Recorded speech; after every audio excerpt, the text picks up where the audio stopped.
quién lo descubrió o qué pasó con el café. Esta bebida es tan antigua que no se tiene una certeza de cuál es el origen real. Lo único que tenemos ahora son algunas leyendas o mitos hablados que dicen tener la verdad. Y el más popular es que el café se originó en Etiopía. La historia es muy chistosa.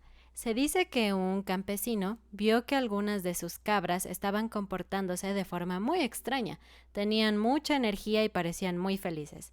Y se acercó a ver qué estaban haciendo las cabras y se dio cuenta de que estaban comiendo algo en algún arbusto.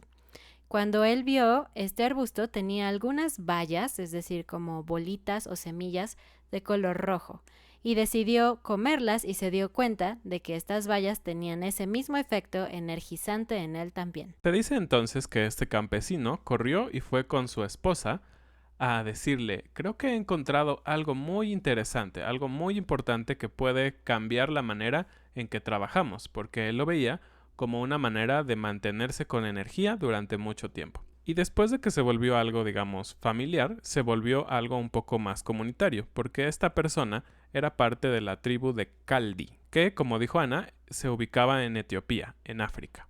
Entonces, esta tribu comenzó a utilizar el café de ciertas maneras para mantenerse energizados y poder así hacer sus actividades. Y el primer país en recibir estos valiosos granos fue Yemen, y esto se debía a que había una relación comercial entre Etiopía y los monasterios en Yemen. Así fue como llegó a todo el mundo islámico.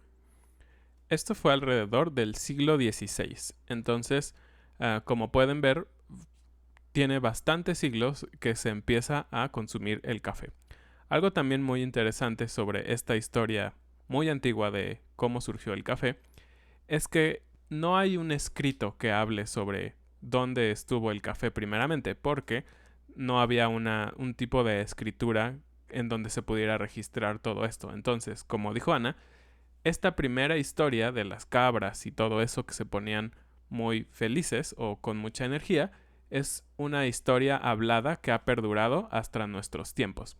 Hay algunas otras historias que hablan sobre la posible historia del café, pero esas están datadas o registradas muchos años después, por lo que los historiadores en general aceptan mucho más esta historia de Etiopía como la válida.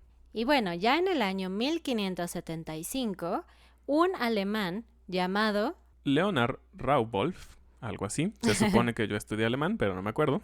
Bueno, él exploró África y empezó a hablar en sus escritos sobre un grano muy misterioso y muy delicioso. Y eso empezó a generar interés. Y ya a principios del siglo XVII se comenzó a comercializar el café de África hacia Europa. Y el primer país, o en este caso república, que lo recibió fue la República de Venecia. Entonces ellos recibían café directamente de África. En ese mismo siglo llegó por primera vez a India, acercándose hacia el continente asiático. Y de India llegó también a China y a Japón. Fue así como empezamos a ver cómo se distribuyó el café. Primero hacia Europa y después hacia Asia. Obviamente toda esa parte, digamos, de continente está medianamente cerca, ¿no?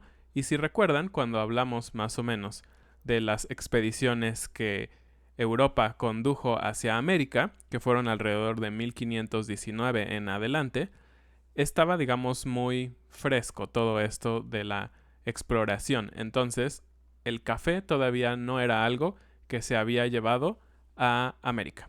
De hecho, fue hasta 1600 que el café llegó al continente americano, específicamente a Nueva York, que en esa época era Nueva Ámsterdam.